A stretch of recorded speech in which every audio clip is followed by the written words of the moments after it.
giờ mình không cái này gì kì đã biết cái này chưa này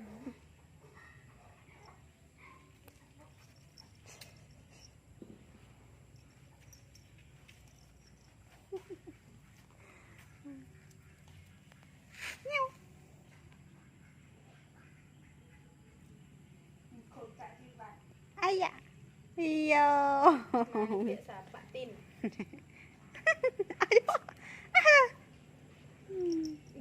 mười lột họ tham kì